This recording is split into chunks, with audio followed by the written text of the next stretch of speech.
This is Mindfulness with Richard Clarke. I focus on mindfulness meditation. Listen, reflect, and deeply meditate. But welcome! Today I'm going to talk about releasing fear, overcoming anxieties related to aging and mortality. Aging and mortality can often trigger deep fears and anxieties. Mindfulness meditation offers a way to face these fears with presence and acceptance rather than avoidance. By staying connected in the present moment, you can observe your thoughts and emotions around aging and death without getting overwhelmed by them. The fear of aging typically arises from the unknown, changes in health, loss of independence, or confronting the impermanence of life. But mindfulness invites you to approach these fears differently, to notice them, and to allow them to come and go without being consumed by them.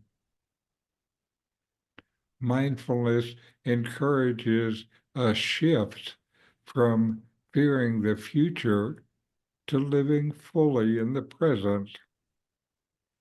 Through regular practice, you can learn to bring attention to your breath, sensations, and even emotions, which can help anchor you in the present moment when anxieties start to surface.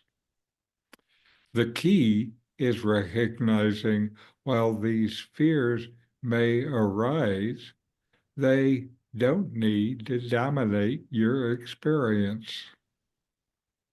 Instead, mindfulness helps you observe the thoughts and emotions associated with aging and mortality without being caught up in them. For example, if fear of death arises during meditation, you can focus on your breath, noticing the rise and fall of your chest. This simple act keeps you grounded in the present moment, reminding you that in this moment you are alive and breathing. The same technique can be applied to fears about the future, health concerns, or anxieties about loss.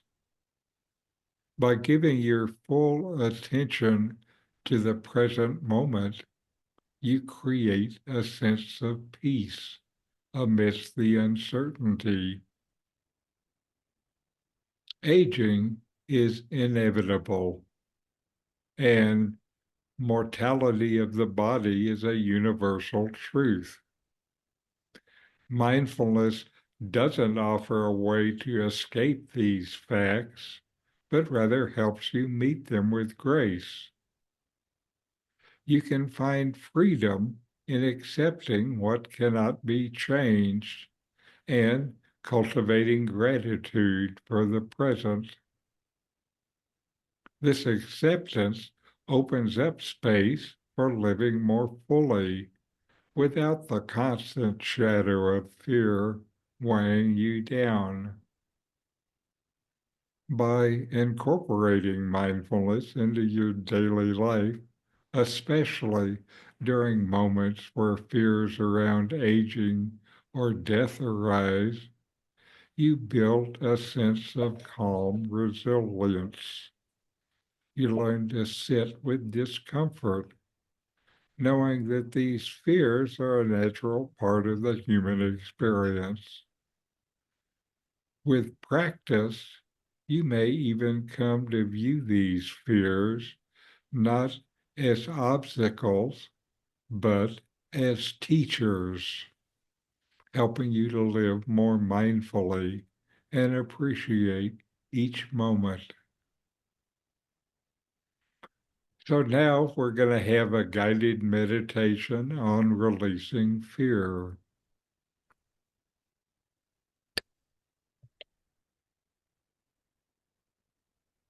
Begin by finding a comfortable position. Close your eyes and take a deep breath, feeling the air fill your lungs. As you exhale, allow your body to relax, releasing any tension.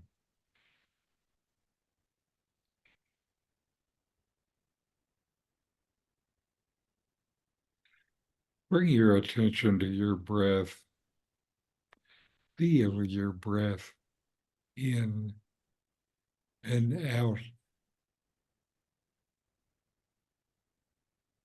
Notice the natural rhythm of your inhale and exhale. Don't try to control your breath. Just let it do what it's doing. Let your breath be your anchor, grounding you in this moment. The feel of your breath is in this moment.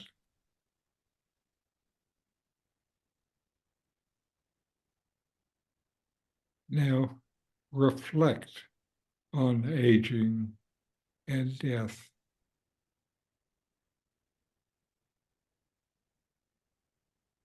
As thoughts or fears about aging or death arise, notice them without judgment.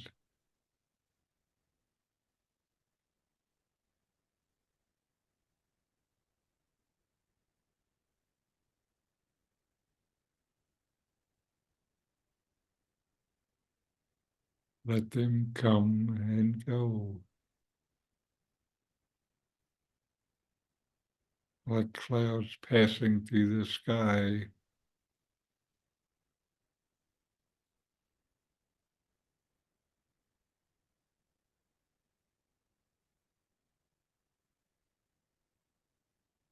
What are your fears about aging?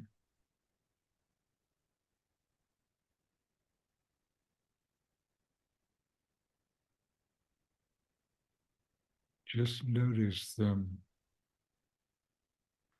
without judgment, without judging yourself.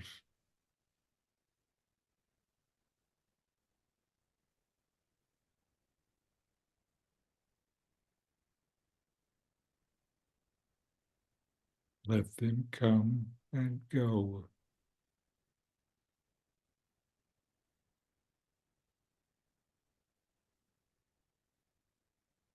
Return your focus to your breath, reminding yourself that in this moment you are safe and alive.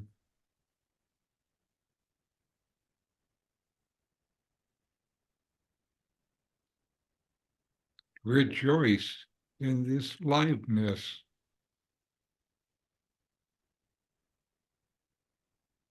Be grateful for this liveness.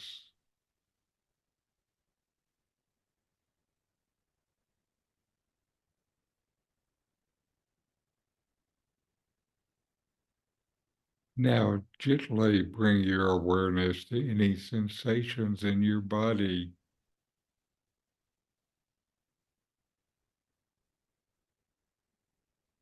especially where you're feeling this fear or anxiety about aging and death.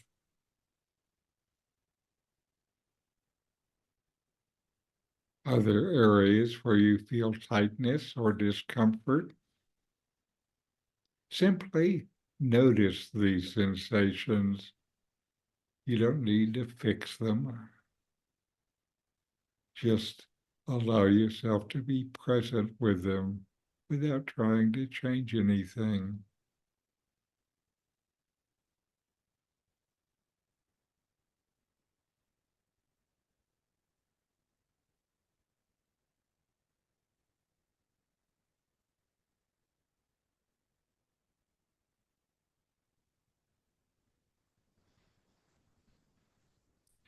If emotions arise, such as fear or sadness, acknowledge them.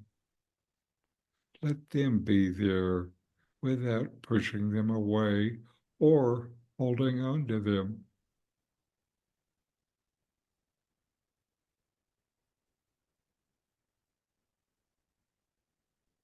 Observe these feelings as they are, remembering that all emotions are temporary.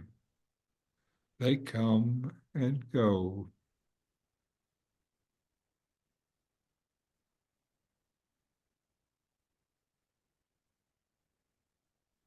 Continue to breathe, feeling your body supported by the earth beneath you.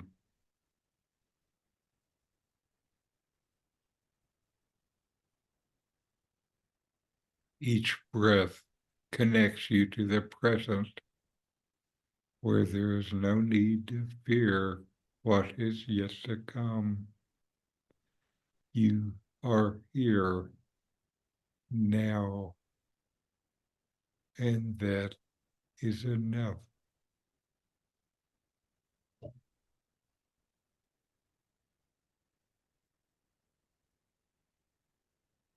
Just feel your breath and be here.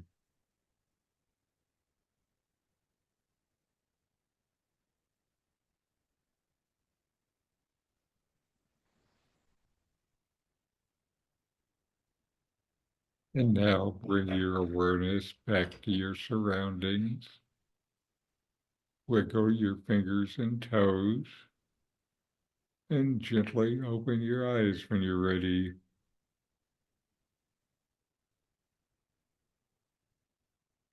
Carry this sense of presence and peace with you as you move through the rest of the day, knowing that you can return to this calm space whenever you need it.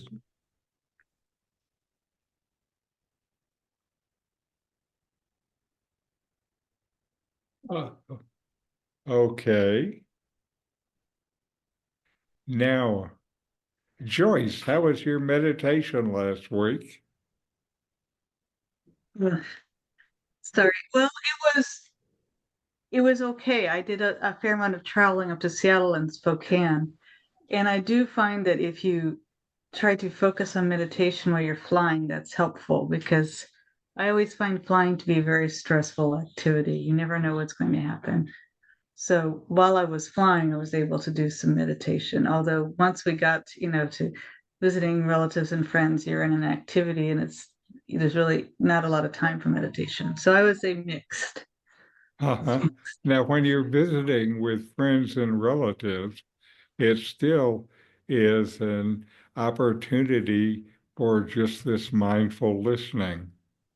Sometimes that's harder to do with relatives than it is to, somebody at UU, because, Yeah, there's all this emotional involvement, but the emotional involvement might make this mindful listening even more useful. yeah, that's true. I was thinking there were some friends that Scott and I had when we were first married and we've kept in contact with, but we don't see regularly. And for them, mindful listening was definitely a part of it because there's so much to say and to listen to and to take so that kind of conversation is kind of like a meditation. You're right. Uh-huh. Especially if you're there really listening. Mm. Anyway, good. How about you, Barley? Oh, I can't say that I really had any deep meditations, just day to day stuff, looking for those moments, I guess. Uh-huh. But fear, Are you go ahead. finding them? Huh? Are you finding those Oh, no, moments? I'm not finding enough. But I have been waking up again early in the morning, but it doesn't bother me anymore because I try to keep meditating. So um, that's interesting. But then it's so interesting how I come to these sessions and all of a sudden you're talking about fear. And I had this little episode with fear a couple days ago thinking, oh my gosh, I better have this tooth checked to see if it's cancerous because my husband died of this cancer of the mouth. But I went today and I had an x-ray and it was fine. And she reassured me. And must be those senior moments you're talking about, having fears. Right, right. And I think what you describe is a good example of those kind of things that we all face. Something odd happens and it's easy to start to wonder if this is the thing. We don't know what our future of aging is going to be, Mm-hmm. and that certainly adds to uncertainty and anxiety. And I can really appreciate because of that. If you can just notice this fear, it's just another story my mind is telling. And if I put this story down, it's okay. It'll have another story later. So I don't have to worry about using up all my mind stories. that's that's a good way to look at it. Yeah. Well, it Well, I is, need to take care of it. that's what the mind does. And it just makes stuff up, and it makes stuff up often based on what it's afraid of. And then it tries to convince you what it made up is real. But Yeah, it's just a perfect. story.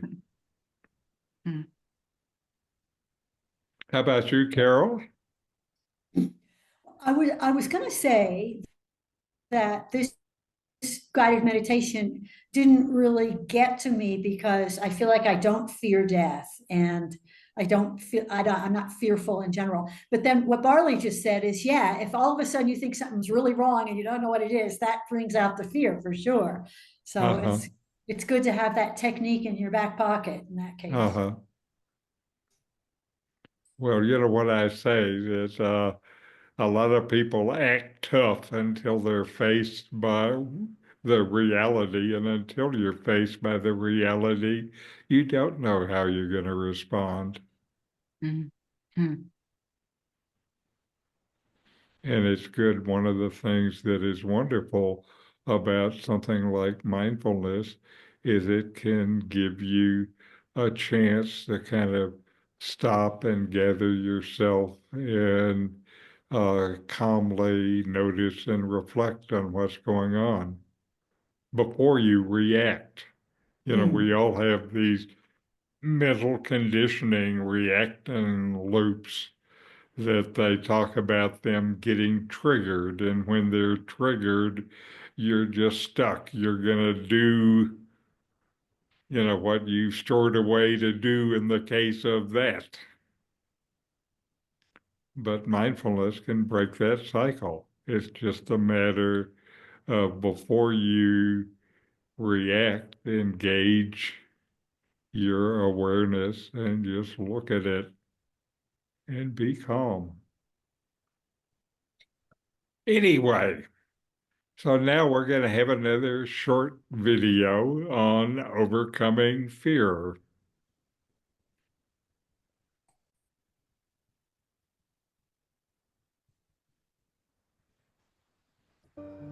Once upon a time, in a small village nestled in the heart of a lush green valley, there lived a young and curious boy named Haruki. Haruki was known for his adventurous spirit, always seeking new experiences and challenges. However, there was one thing that held him back: fear. It seemed to grip his heart whenever he faced the unknown or encountered obstacles on his path. Determined to overcome his fear, Haruki set out on a journey to seek the wisdom of a renowned Zen master who resided atop a nearby mountain. He heard tales of the master's profound teachings and hoped to find guidance in his quest. After a long and arduous climb, Haruki reached the mountaintop where the Zen master lived.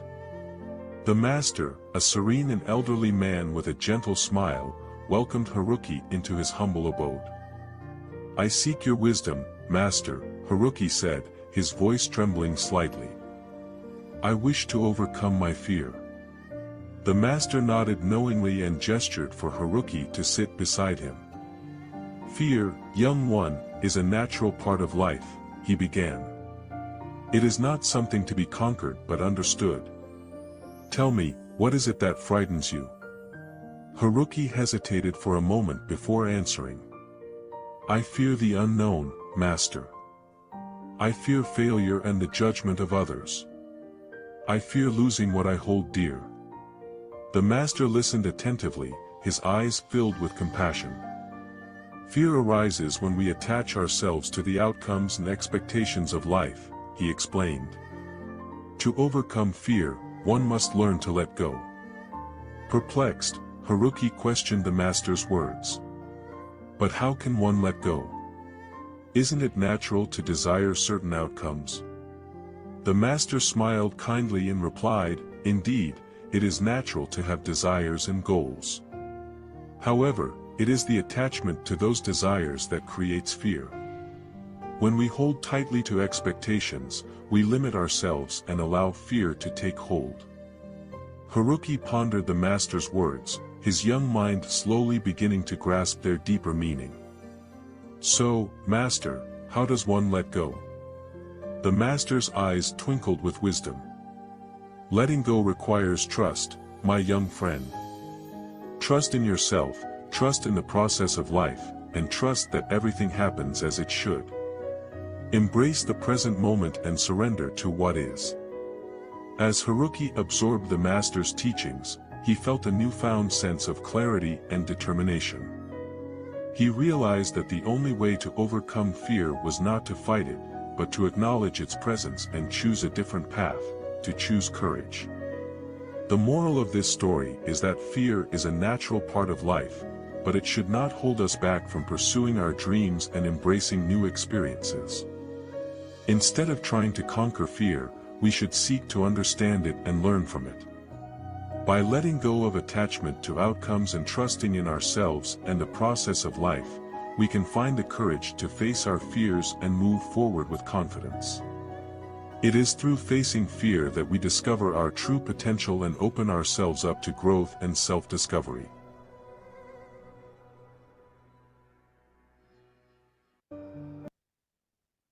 And now we're going to take a few minutes to meditate. Mindfulness is present moment awareness.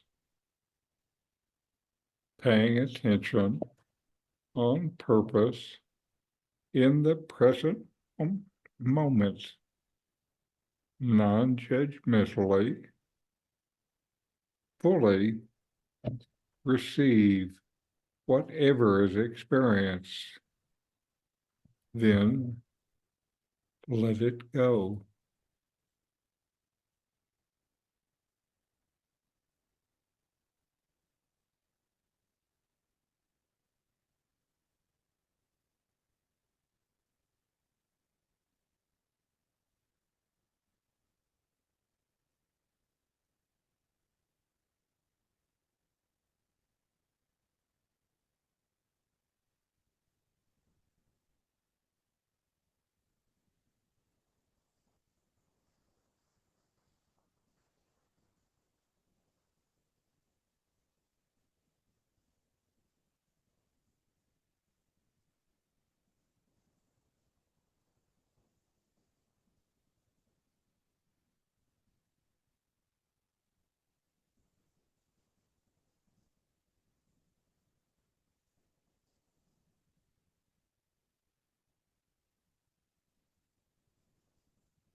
All right. And let's close with a chant. Om.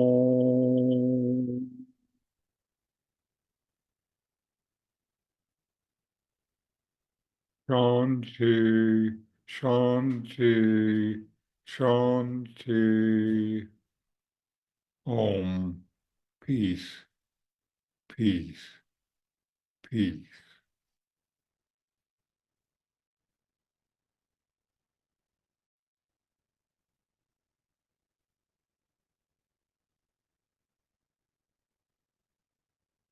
All right. Now, one of the things I hope that I'm doing in these sessions is, just talking about tools that we can use to deal with the stuff of our life now.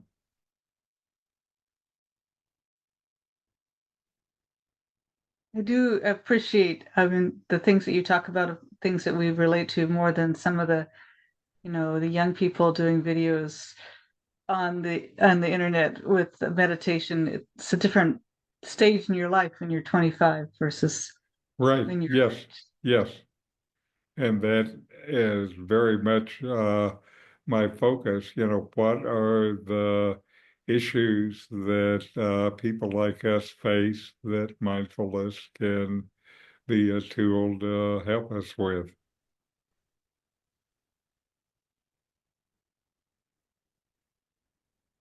So have a good week.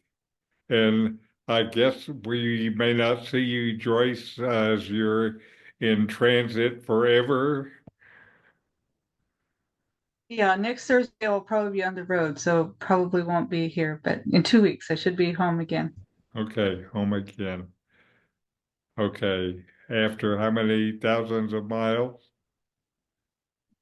I think it's something like 5,000 miles. I don't know, I'll have to look at it. Awesome. Okay, a lot of miles. Yes. Anyway, namaste and have good meditation, and we'll see you next time or Take when care. you can.